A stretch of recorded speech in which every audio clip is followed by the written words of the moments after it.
Coming up on this episode of the Entrepreneurial You. Less is more. The more you can do with less, the better. The power of focus and attention. Sometimes life gives you another shot to learn again, to learn more. In many ways, being an entrepreneur, and even more so a successful entrepreneur, is not great training for being an investor. Hey, it's John Lee Dumas of EO Fire, and it's the Entrepreneurial You, the show for dedicated and passionate Caribbean entrepreneurs seeking daily inspiration, brought to you by author, speaker, and award-winning entrepreneur Heneka Watkis-Porter. You must be prepared to ignite. Hey there, my trailblazers. Welcome to another energizing episode of the Entrepreneurial You podcast, your go-to hub for inspiration and actionable insights on business, leadership, and success. I'm your host, Heneka Watkis-Porter, and today we have a truly extraordinary guest. Meet Mark Rampolla, the visionary entrepreneur behind ZICO Coconut Water, who turned a bold idea into a global phenomenon, eventually selling it to Coca-Cola. But Mark didn't stop there. He co-founded PowerPlant Partners, fueling the plant-based food movement and contributing to the success of Beyond Meat. In 2020, he repurchased ZICO with a powerhouse team and now heads GroundForce Capital, managing $500 million in health, wellness, and sustainability investments.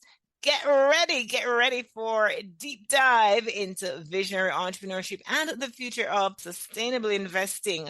Before we have Mark comes on, let me just say a special thank you to the Jamaica Stock Exchange and HenekaWatkis-Porter.com for making this episode possible. Thank you, Mark, for joining me today. You're welcome. Thank you so much for having me. It's an honor. Oh my gosh, what an interesting story. That I'm going to get a little into that, but let me just tell my listeners what we're talking about. We're going to be talking about today investing in sustainability and redefining success, from coconut water to plant-based powerhouses, the journey of a visionary entrepreneur committed to health, wellness, and sustainability. Mark, before I dive into it, head deep on all of that, you've been at the forefront of some very massive changes in the beverage and food industries. If you could create a new, totally off-the-wall beverage today, what would it be and why? Wow. Oh boy, that's a tough question. It's It is a tough icebreaker question. Right. But I can actually answer that one. Non-alc, a true non-alc, like an alcohol alternative. It's a massive category. I think it's going to be huge. It has huge health implications. I barely drink ever these days. I know so many people that are going the way. So I think that's the future. Broad health and wellness, but specifically non-alc cocktails, non-alc mixers, things that have a bite, have an edge, have something intriguing about them. Awesome. That sounds very good. And I really try to stay away from alcohol. The only one what I really love is red wine. And I have it when I go out. Look, everything in moderation, right? Yes, everything in moderation. Absolutely. All right. So let's get into it. Let's start at the beginning. What inspired you to launch ZICO Coconut Water? And did you ever imagine that it would become a global phenomenon? I did actually. That's the incredible thing. I think about the power of intention, and some of that is naivete as well, given how little I knew about the beverage industry. But I was living in Latin America at the time, in El Salvador, and I used to go to Jamaica all the time. I had customers in Jamaica, Island Dairy, Surge Dairy. I was selling packaging to the beverage industry all across Latin America and the Caribbean. And so I loved my job. I worked for a U.S. multinational living in El Salvador. But I got to a point in my life where I realized, man, I felt trapped. I felt like I don't want to be on a corporate road my entire life. They were based, in Memphis, Tennessee, which I loved living there for a while, my then wife and I, but I didn't want to go back there. I felt like the jobs I was trained to do would mean I'm living in Miami, traveling, 150 days a year. So I felt trapped. And that feeling of being trapped actually led me to want to feel free. And I thought that entrepreneurship would be the right journey for me. I didn't have any interest in entrepreneurship before that at all. I thought it was weird. I thought it was odd. I thought it was small. I thought corporations ruled the world. And so I set out first and foremost to be an entrepreneur. And I remember brainstorming a lot of ideas, and I would bring them back to kick them around with my wife. And she'd be like, wow, why do we care about, the dairy industry or, trucking, other straight business opportunities I saw. But then I started to develop some criteria and call them screens that I would put every idea through. Did it fit with our lifestyle? Did it fit with the lifestyle I wanted to build? Did it have a positive impact on the world in health and wellness? Could it be done sustainably? Would it have an impact in the tropical world, which I had grown to love? Is it something my daughters, who at the time were just infants, would think was cool someday? And so I went through a pretty exhaustive process, looking at a lot of different things. And the reality is, living in Latin America all the time, traveling to Jamaica and the likes, I drank coconut water all the time. I loved it, both just as a refreshing beverage, as a hangover cure, because I drank more back then, as a mixer. But I thought, my God, here's this amazing product known and loved by billions of people across the tropical world. At the time, there was no real market in the US or Europe for it. And I thought, man, what if we could take this healthy product to the world? I really did believe from the beginning we could build a multi-billion-dollar industry, and that's exactly what's happened.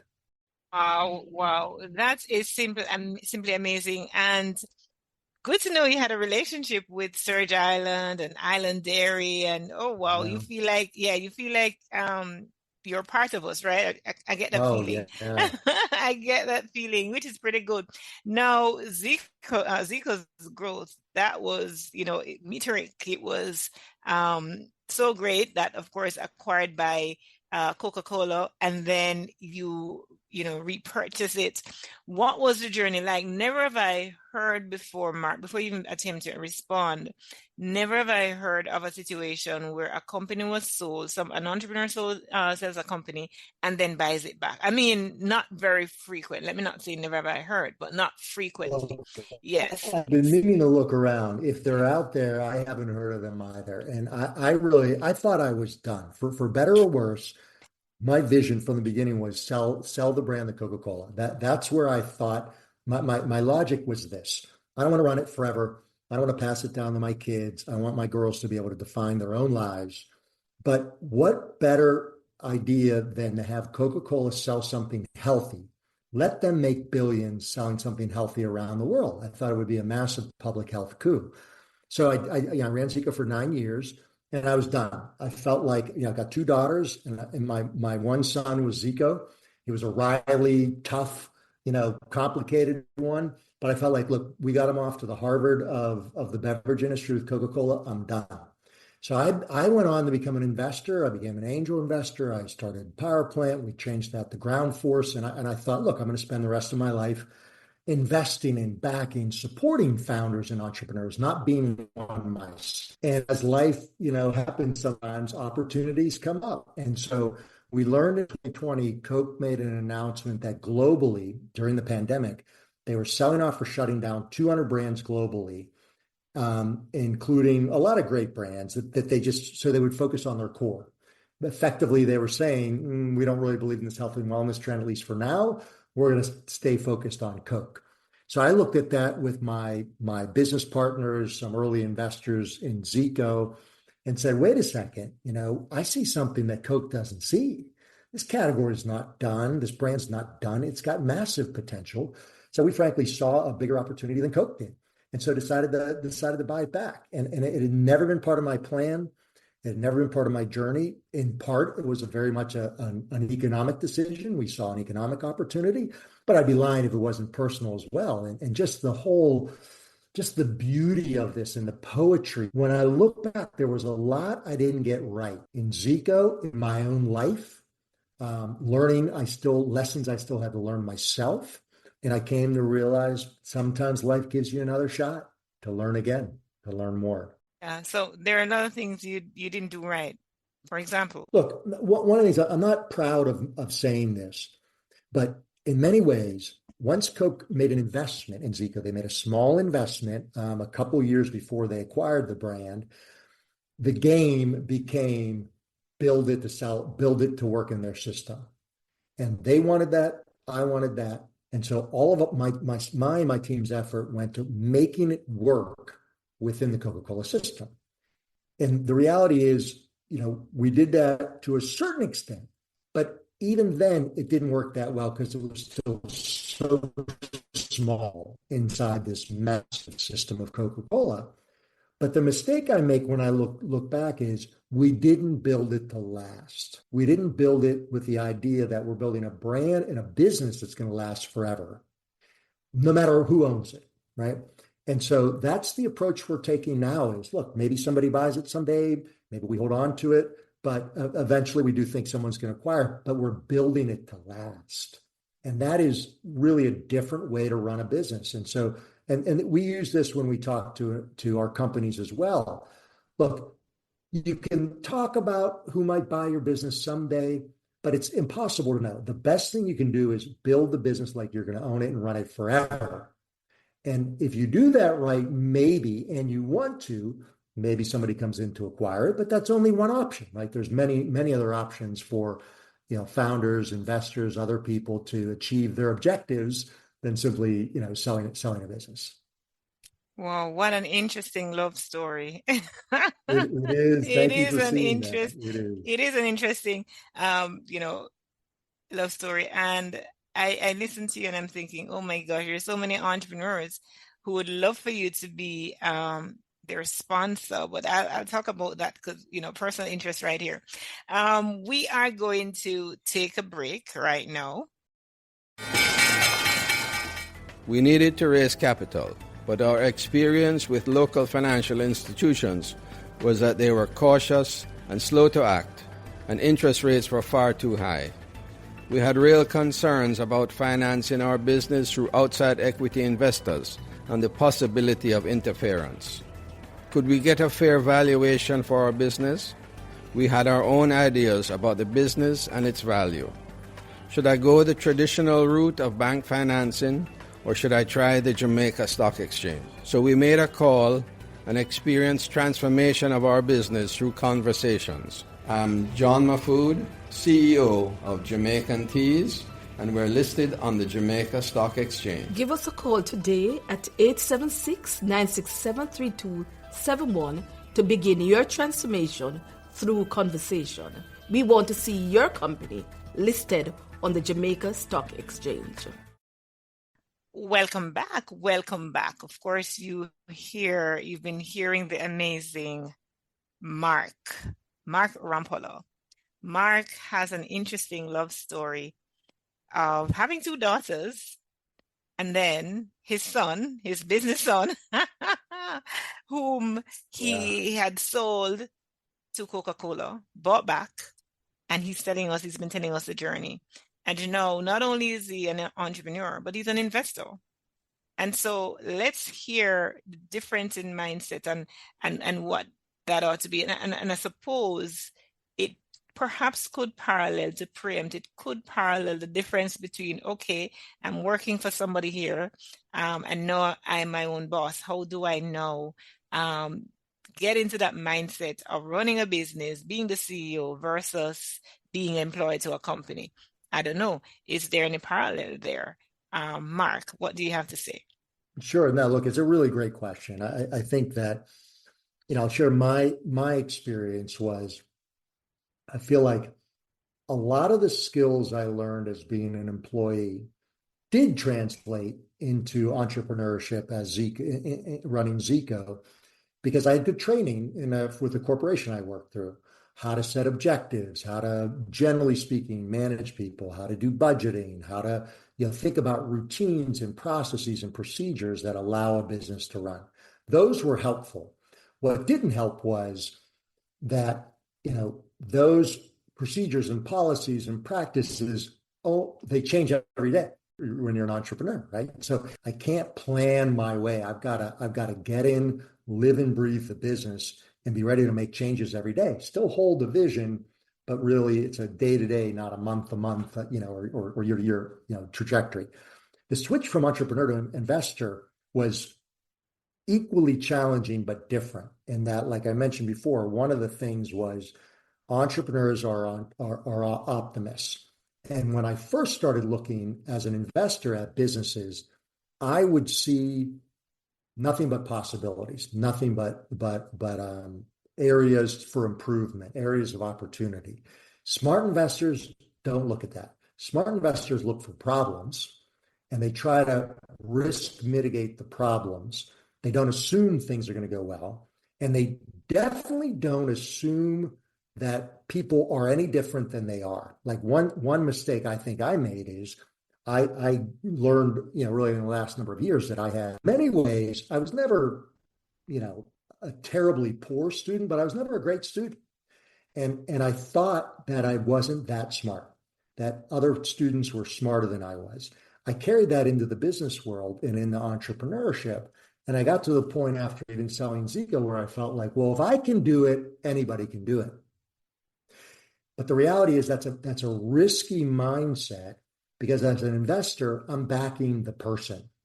I'm not backing myself. I'm backing the person. So I have to believe in that person, that business, that opportunity, not in some generality, in the very concrete reality of what it is.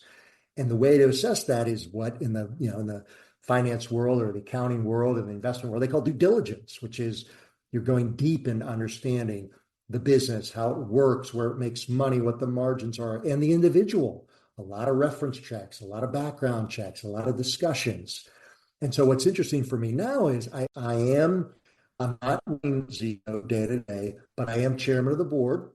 And we as a firm have invested behind ZICO. So I sort of sometimes run both hats. Right now, the company's out raising capital. They're doing that on their own. We are investing, but I also find myself talking to investors, and I've got to wear both those hats, sort of the cynical, critical investor hat and the, assertive, optimistic entrepreneurial hat. And so if anything, to me, it's important to recognize we all play roles. We all play roles. What's the role we play as not just an entrepreneur, but as a role with employees, a role with a customer, a role with a vendor, a role with an investor?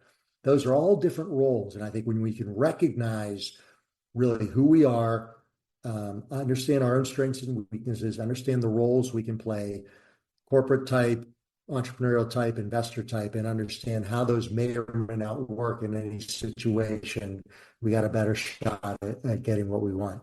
Well, we're all playing roles. I feel like we're all actors, on the stage, and whichever hat you need to put on at any given time, that's the one you wear, and you wear it effectively, right?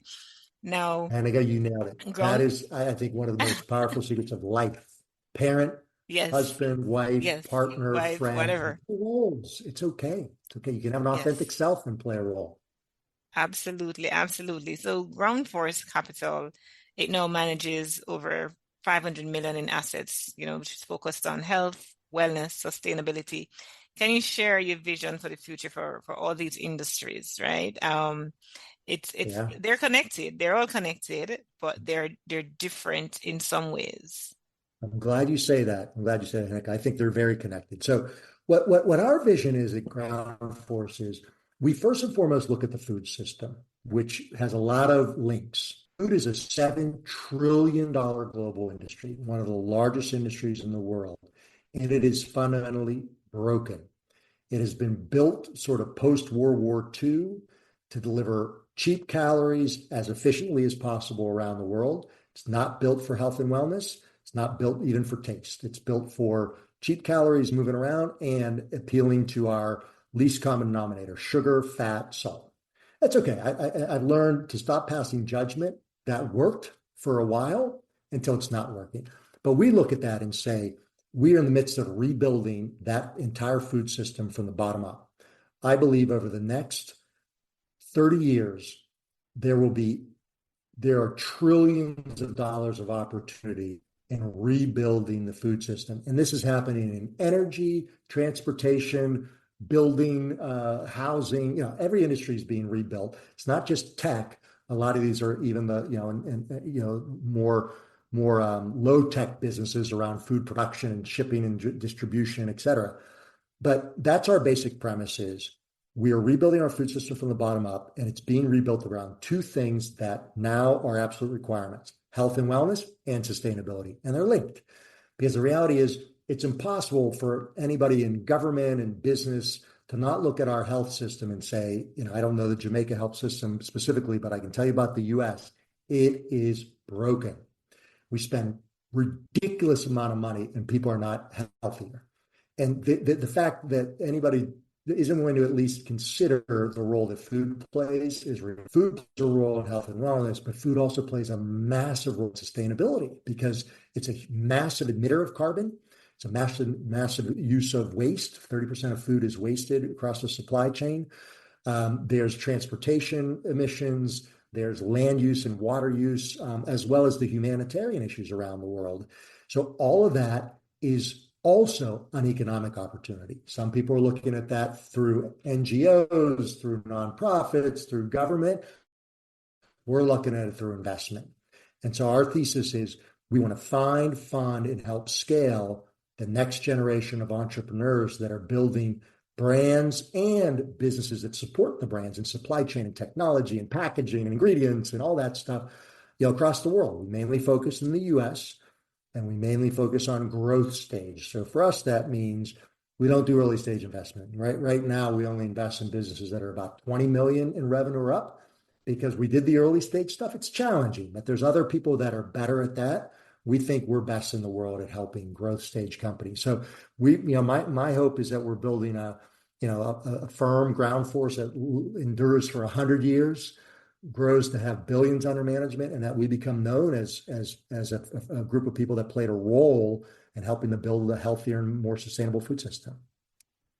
All right. So earlier when you spoke of, when Coca-Cola bought ZICO, vis-a-vis when you were buying it back because of the different direction and so on, there was a hint of something, and I'm going to ask this question and let's see where it goes. So how do you balance, Mark, innovation with staying true to your core values, especially in a fast evolving market?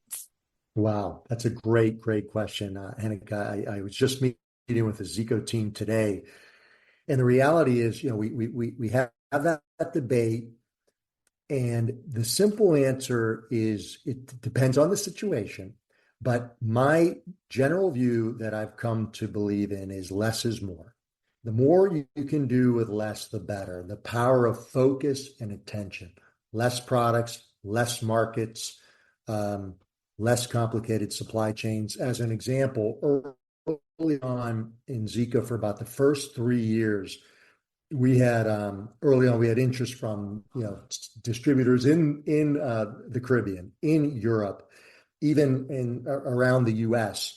And I got to a point where my mantra was, New Jersey is international for us. All we're focused on is New York. That's it.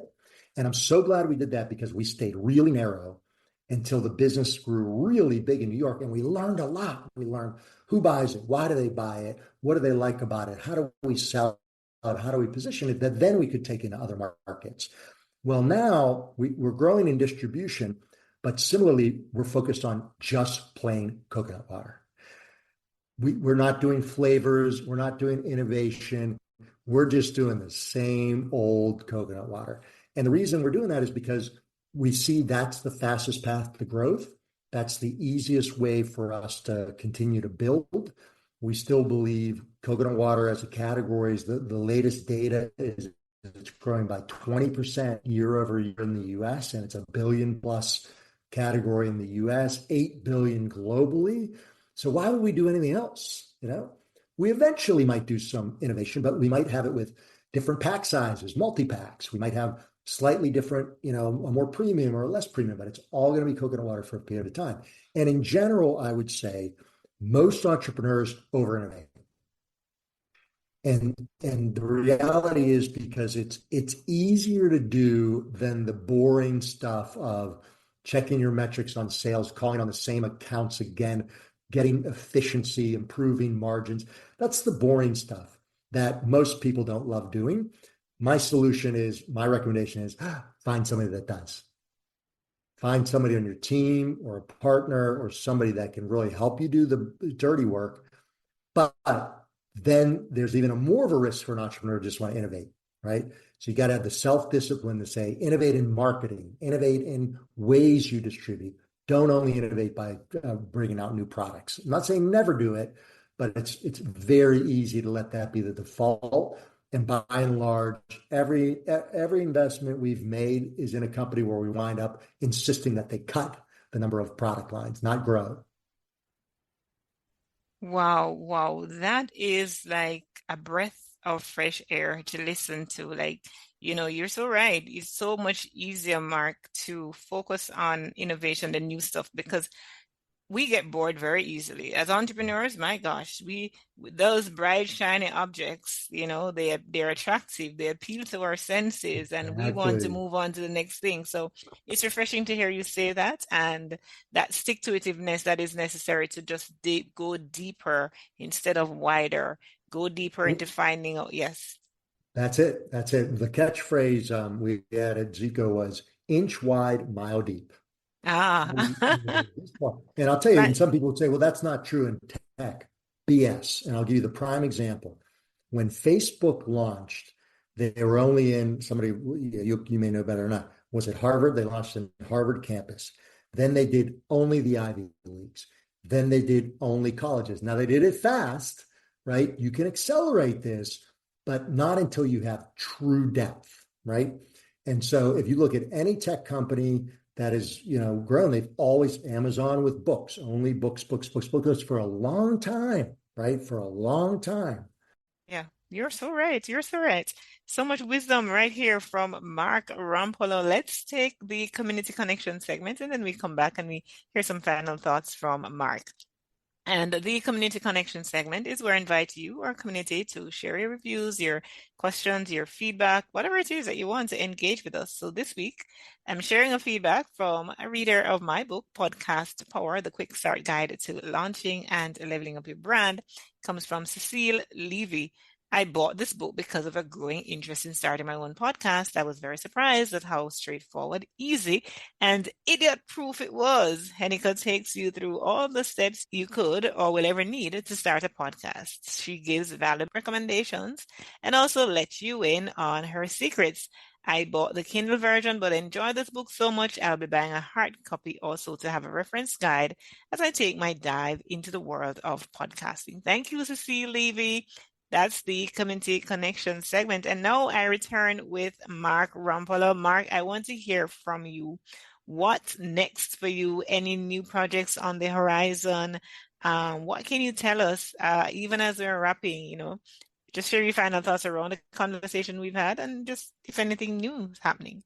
Sure. Yeah, I'm happy to share. I'd say a couple things. One is still a lot of work to do on ZICO. So I will be continue to spend a lot of time on ZICO, first helping the company raise the capital it needs to continue to grow, but it's on its journey. That's fantastic. We will continue to invest in GroundForce, looking for great companies that are kind of building the future of food.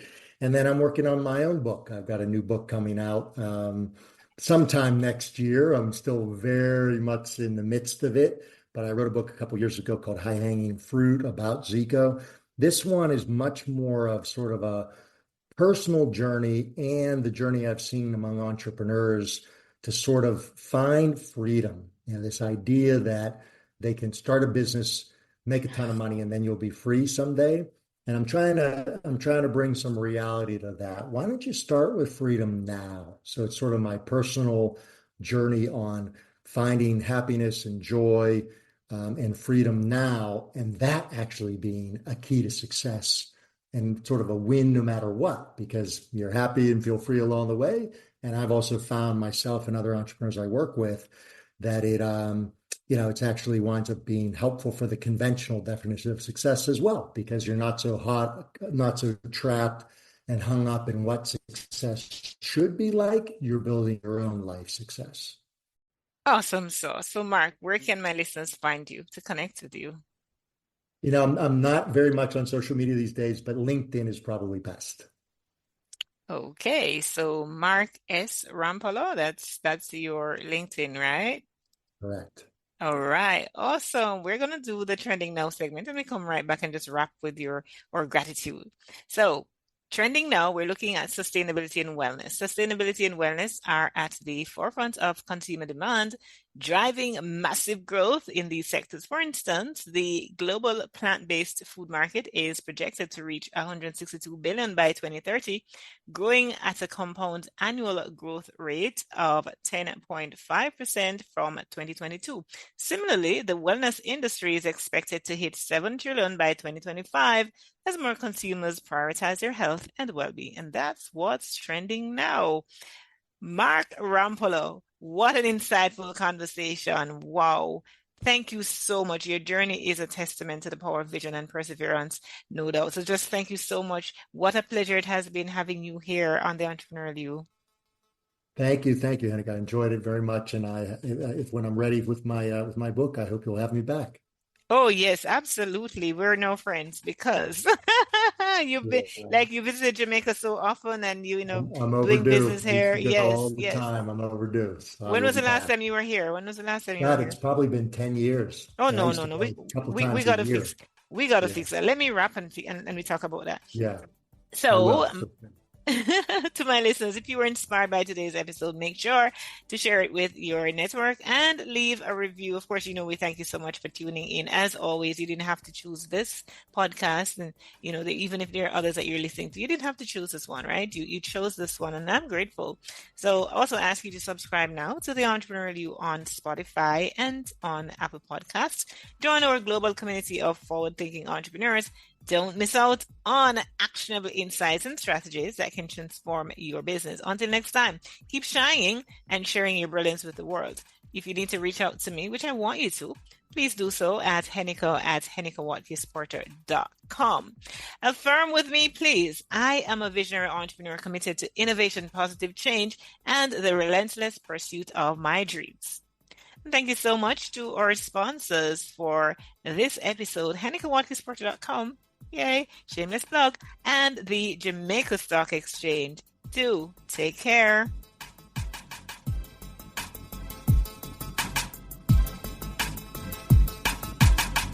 This podcast is heard along the Marketing Podcast Network. For more great marketing podcasts, visit marketingpodcasts.net.